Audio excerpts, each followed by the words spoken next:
चटोरी सास मिली सुमित्रा से। इतनी चटोरी है कि सारी उम्र चटोरेपन में ही निकाल दी। कभी टिकियाँ, कभी चाट पापड़ी, कभी समोसे, कभी कुछ। आज घर में खाने के लिए कुछ ना कुछ ढूंढ रही हैं।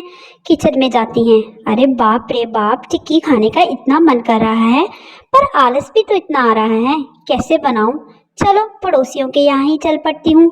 जब भी सुमित्रा को कुछ खाने का मन होता, आलसपन के कारण पड़ोसियों के घर में चली जाती। पड़ोसी इतने दुखी हो रखे थे कि सुमित्रा को देखकर ही अपना दरवाजा बंद कर देते हैं। पर सुमित्रा तो सुमित्रा ठहरी, वो तो जाएगी। धीरे धीरे कदम बढ़ाती हुई आगे बढ़ती जाती है।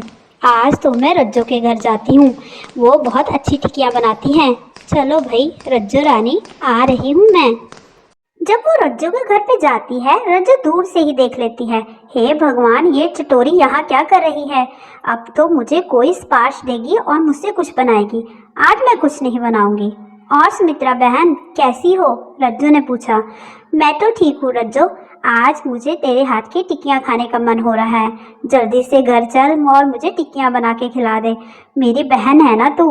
हाँ बहन, मैं बना तो देती, पर क्या करूँ, आज मुझे गांव से दूर जाना है। मैं किसी और दिन तुम्हें टिक्कियाँ बना के खिला दूंगी। आज तुम थोड़ा सा सब्र रख लो। ठीक है भाई रज्जो, अगर तेरा मन नहीं है टिक्की खिलवाने का कोई बात नहीं, पर बहाने तो ना बना। अरे बहाने की कौन सी बात है? आगे तो तुझे मैंने जैसे कुछ नहीं खिलवाया। खिलवाती तो है, क्या करूं? अच्छा, यह सुनकर सुमित्रा वहां से चली जाती है। तभी रज्जो आई बड़ी टिक्कियाँ खाने वाली। राशन क्या इसका बाप दे के जाता है? जब देखो इधर उधर चलती रहती है, चटोरी कहीं की। यह कहकर वो भी अपने रास्ता नाप लेती है। तभी सुमित्रा रात भर अपने घर के बाहर चाँद को देखती हुई अपने आप से बातें कर रही थी। मुझे लगता है बहुत हो गया पड़ोसियों के घर जाके खाना, अब तो मेरा बेटा जवान हो गया है। ऐसी बहू लाऊंगी जो मेरी तरह चटोरी होगी और मुझे नए नए पकवान बना बना कर खिलाएगी। वो तो अपने दिमाग में ऐसी ही ख्याली पुलाव बना रही थी। तभी सुमित्रा का पति वहां पर आता है। सुमित्रा, ओ सुमित्रा, यहाँ क्या कर रही हो? कुछ भूख लग गई, चटोरा खाने का मन कर रहा है, चटोरी कहीं की। अरे आप भी ना, ऐसे क्यों बोलते हो? तो भाई यहाँ खड़ी खड़ी क्या कर रही हो? चलो बाजार से कुछ खिलवा लाता हूँ। नहीं नहीं, मैंने अब आशीष की शादी करने का फैसला कर लिया है। मुझे एक ऐसी बहू चाहिए जो मास्टर शेफ हो। Master chef? पागल हो गई हो क्या? उसे भी चटोरी बनाओगी? हाँ हाँ, मुझे तो चटोरी बहू ही चाहिए। जैसी मैं चटोरी वैसी मेरी बहू चटोरी। ठीक है भाई, सारी जिंदगी तुमने अपने चटोरेपन में ही निकाल दी, अब बेटे की जिंदगी खराब मत कर देना। आप तो चुप ही रहिए, आपको क्या पता कि बहू कैसी लानी है कैसी नहीं। भाई अब सुमित्रा का पति उससे बहस नहीं कर सकता था। उसने बोला, तुम्हें जैसी बहू चाहिए तुम ले आओ, बस मेरे बेटे की जिंदगी इस चटोरेपन के कारण खराब मत कर देना। हाँ हाँ, मुझे सब पता है, आप बस चुप रहिए। देखते ही देखते दिन बीतते गए। सुमित्रा ने अपने बेटे के लिए लड़की देखनी शुरू कर दी और उसे एक बहू मिल भी गई जो डिट्टो उसकी तरह थी। आइए देखते हैं। ये है शीला।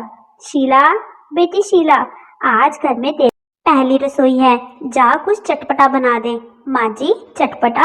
पहली रसोई में तो मीठा बनाते हैं। अरे मुझे नहीं मीठा पसंद, मुझे तो चटपटा खाना ही पसंद है। ठीक है माँ जी, तो मैं गर्मा गर्म टिक्कियाँ बना देती हूँ। हाँ हाँ बहू, ये हुई ना बात, तू तो मेरी तरह ही निकली। माँ जी, मुझे खाने का बहुत शौक है। अरे बेटा, मुझे भी खाने का बहुत शौक है। मुझे तो गली वाले सारे चटोरी चटोरी बुलाते हैं। अरे माँ जी, मुझे भी मेरी माँ चटोरी ही बुलाती थी। चलिए मैं जल्दी से टिक्कियाँ बना कर लाती हूँ, आप मेरा इंतजार करिए। लो जी, जैसी सास अब वैसी बहू मिल गई थी। शीला और सुमित्रा देवी की जोड़ी तो बेस्ट होने वाली थी, क्योंकि दोनों ही चटोरी। ऊपर से शीला खाना इतना अच्छा बनाती थी कि सुमित्रा देवी तो उंगलियां चाटती रह जाती थी। अब तो वो शीला को 24 घंटे किचन में ही रहने देती थी। कभी समोसे, तो कभी चाट पापड़ी। शीला भी दिन भर खाना बनाने में ही लगी रहती। आज शीला ने भटूरे छोले बनाए, जिससे खुश होकर उसकी सास ने उसे बोला, चल शीला, तुझे कहीं घुमा कर लेकर आती हूँ। तू जैसी बहू तो मैंने सपने में भी नहीं सोचा था कि मुझे ऐसी बहू मिलेगी। अरे माँ जी, आप मेरी तारीफ क्यों करती जाती हैं? चल चल शीला, मैं तुझे आज पानी पूरी खिला के लाती हूँ। दोनों सास बहू की जोड़ी निकल पड़ती है। पानी पूरी खाते खाते उन्हें ये नहीं कि वो कितनी प्लेट खा जाती हैं। घर में बेटा और उसका बाप इतना दुखी था, जैसी सास वैसी बहू भी मिल गई थी। अरे माँ जी, कल मैं आपके लिए चाइनीज बनाऊंगी, मैंने यूट्यूब से सीखा है। हाँ हाँ बहू बनाना। उनकी बातें पीछे बेटा और बाप सुन रहे थे। अरे बाप रे बाप, पापा देखो ना, माँ ने मेरे लिए कैसी लड़की लाई है, 24 घंटे खाने पे ही लगी रहती है। ऊपर से बाप भी बोलता है, बेटा अब जैसी जिंदगी मेरी थी तेरी भी वैसी ही है, ये तो 24 घंटे खाने की बातें ही करती रहती हैं। पर पिताजी, मैं तो परेशान हो गया हूँ। पहले माँ ऐसी थी और अब पत्नी भी। जेब खाली हो चुकी है, ये तो खा खा के कंगाल कर देंगी मुझे।